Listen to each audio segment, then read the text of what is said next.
Assalamualaikum viewers, this is Umair Khan in front of you once again from BN English Center.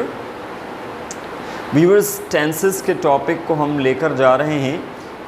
काफ़ी सारे tenses को हम अब तक डिस्कस कर चुके हैं, जिनमें प्रेजेंट टेंस के 4 ब्रांचेस हैं, पास्ट टेंस के 2 ब्रांचेस डिस्कस कर चुके हैं। तीसरी ब्रांच का पहला लेक्चर हो चुका है, ये दूसरा लेक्चर आज हम डिस्कस करेंगे।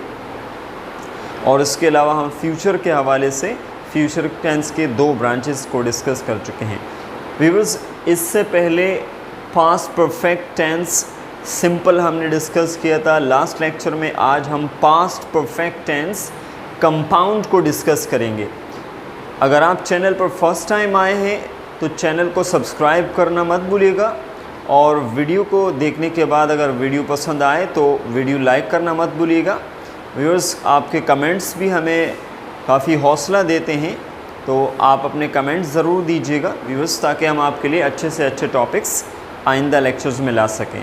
हम अपने टॉपिक की तरफ आते हैं, पास्ट परफेक्ट टेंस कंपाउंड।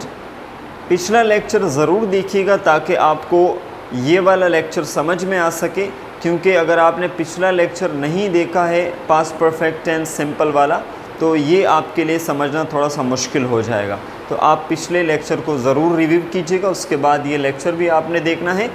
तो डेफिनेशन की तरफ आते हैं। It is used for expressing 2 actions. Last lecture में सिंपल की बात हुई थी। सिंपल में हम एक एक्शन की बात करते हैं, कंपाउंड में हम डबल एक्शन की बात करते हैं। 2 actions, either of them took place before another action. इनमें से एक एक्शन किसी दूसरे एक्शन से पहले हो चुका होता है, यानी 2 एक्शंस की बात होती है, 2 एक्शंस एक्सप्रेस होते हैं। एक एक्शन पहले हो चुका होता है दूसरे एक्शन के रोनुमा होने से पहले। हाउ, इसको हम डिस्कस करते हैं। पहले इसका फॉर्मूला या सिंटैक्स समझते हैं। Past perfect tense last lecture इसलिए ज़रूरी है ताकि आपको यहाँ पर ये समझ में आ चुका हो पहले से। तो पास्ट परफेक्ट टेंस वाला फॉर्मूला यहाँ पर पूरा अप्लाई होगा। उसके बाद व्हेन और बिफोर दोनों में से कोई एक कंजंक्शन इस्तेमाल करेंगे हम। और उसके बाद पास्ट सिंपल टेंस, मैंने एक लेक्चर पास्ट सिंपल टेंस पर भी दिया है, वो भी देखिएगा।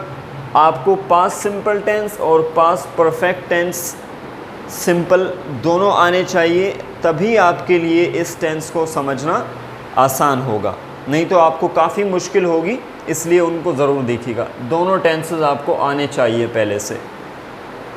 और ये बहुत ज़्यादा इस्तेमाल होने वाला टेंस है पास्ट परफेक्ट कंपाउंड। हमारे अक्सर जुमले जो हैं वो इसी टेंस पर बेस करते हैं। पास्ट परफेक्ट सिंपल जस्ट आपको समझाने के लिए था, बेसिकली असल टेंस हमारा ये वाला है। इसके सेंटेंसेस की तरफ आते हैं। अफर्मेटिव सेंटेंसेस आप कैसे बनाते हैं इनको देखिएगा। They had left examination hall, यहाँ तक मैंने पिछले लेक्चर में जुमला दिया था। They had left examination hall, ये अधूरा जुमला था, लेकिन सिर्फ आपको समझाने के लिए था ताकि आप इस टेंस को समझ सकें। They had left examination hall before paper finished. आप देख रहे हैं कि बिफोर हमने यहाँ से एक लिया है, और ये पास्ट सिंपल टेंस है। Subject second form object, subject second form. Object ज़रूरी नहीं है कि मौजूद हो भी सकता है, नहीं भी हो सकता। They had left examination hall before paper finished, वो इम्तिहानी हॉल से जा चुके थे पेपर ख़त्म होने से पहले। अब बात यहाँ पर मुकम्मल हो गई है, कॉन्सेप्ट समझ में आ रहा है कि वो एग्ज़ामिनेशन हॉल छोड़ चुके थे, लेकिन कब? तो बिफोर पेपर फिनिश्ड, पेपर ख़त्म होने से पहले वो इम्तिहानी हॉल से जा चुके थे। अब सेंस कंप्लीट है। Next one, I had not completed my work. मैंने पिछले लेक्चर में यहाँ तक जुमला दिया था आपको सिर्फ समझाने के लिए, ताकि ये टेंस समझ में आ सके। I had not completed my work when you phoned me, मैं अपना काम मुकम्मल नहीं कर चुका था जब तुमने मुझे फ़ोन किया। यानी जब तुमने फ़ोन किया तो मैं अपना काम मुकम्मल नहीं कर चुका था उस वक्त। तो बेसिकली ये जो टाइम कंजंक्शन के बाद, ये जो कंजंक्शन है इसके बाद जो हमारे पास यहाँ पर पास्ट सिंपल है, ये बेसिकली टाइम एडवर्ब को इंडिकेट कर रहा है, टाइम को इंडिकेट कर रहा है कि ये काम कब हुआ था, पिछला वाला। देन इंट्रोगेटिव, सवालिया जुमले कैसे बनाते हैं? हैड यू इन्फॉर्म देम, यहाँ तक जुमला पिछले लेक्चर में था, अब कंप्लीट करते हैं इसको।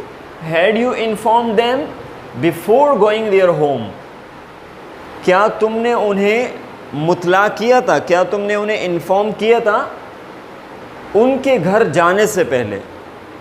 यानी तुम उनके घर गए तो क्या जाने से पहले तुमने उन्हें इन्फॉर्म किया था? यहाँ पर सेंटेंस कंप्लीट हो जाता है, सवालिया जुमला। इसका answer yes I had, no I hadn't, same answer. चाहे यहाँ तक हो सेंटेंस, चाहे यहाँ तक हो, answer are the same. Now another point, आपको एक और ज़बरदस्त पॉइंट यहाँ पर समझाने लगा हूँ। आप देख रहे हैं कि यहाँ पर बिफ़ोर के बाद मैंने कोई सब्जेक्ट इस्तेमाल नहीं किया है, जबकि इन दोनों जुमले में पेपर और यू सब्जेक्ट हैं। गोइंग देयर होम, इसमें सब्जेक्ट इसलिए नहीं है कि अगर आपके जुमले में सब्जेक्ट दोनों सेम आ रहे हैं तो आप सेकंड सेंटेंस से सब्जेक्ट को स्किप कर सकते हैं, क्योंकि बार बार एक ही सब्जेक्ट को इस्तेमाल करना जो कि ज़रूरत नहीं हो तो जुमला अच्छा नहीं लगता, जुमले की वो खूबसूरती नहीं रहती है। इसलिए जुमले को खूबसूरत अच्छा बनाने के लिए, गुफ्तगू को अच्छा करने के लिए हम यहाँ से सब्जेक्ट को स्किप कर रहे हैं। अगर इसमें आप सब्जेक्ट इस्तेमाल करना चाहें तो हो सकता है इस तरह से, had you inform them before, इस सेंटेंस को यूँ भी लिख सकते हैं, before you went their home. Had you inform them before you went their home, उनके घर जाने से पहले क्या तुमने उन्हें इन्फॉर्म किया था? तो subject plus second form of verb and then the remaining sentence. तो ये जुमला इस तरह भी हो सकता है, इस तरह भी हो सकता है, इट्स अप टू यू। उसकी वजह ये थी कि सब्जेक्ट यहाँ पर सेम है, इसलिए हम सब्जेक्ट को स्किप कर रहे हैं। जब भी आपके पास सेम सब्जेक्ट आ रहा हो, आप सब्जेक्ट को स्किप करके आईएनजी फॉर्म का इस्तेमाल कर सकते हैं। It was all about the past perfect tense compound, or we can say past perfect compound tense। अगर आपको अब भी कोई क्वेरी हो, कुछ समझ में नहीं आया हो, तो आपने कमेंट में ज़रूर अपने कमेंट्स देने हैं, और कुछ ऐसे सेंटेंसेस आप उर्दू में अपने पास लिख लीजिएगा और लिखकर उनको इंग्लिश में कन्वर्ट करना है, जो कि पास्ट परफेक्ट कंपाउंड के जुमले हों, जिसमें डबल एक्शन हो, जिसमें क्लॉज 1 और क्लॉज 2 का इस्तेमाल हो रहा हो और व्हेन और बिफोर में से कोई एक कंजंक्शन इस्तेमाल हो।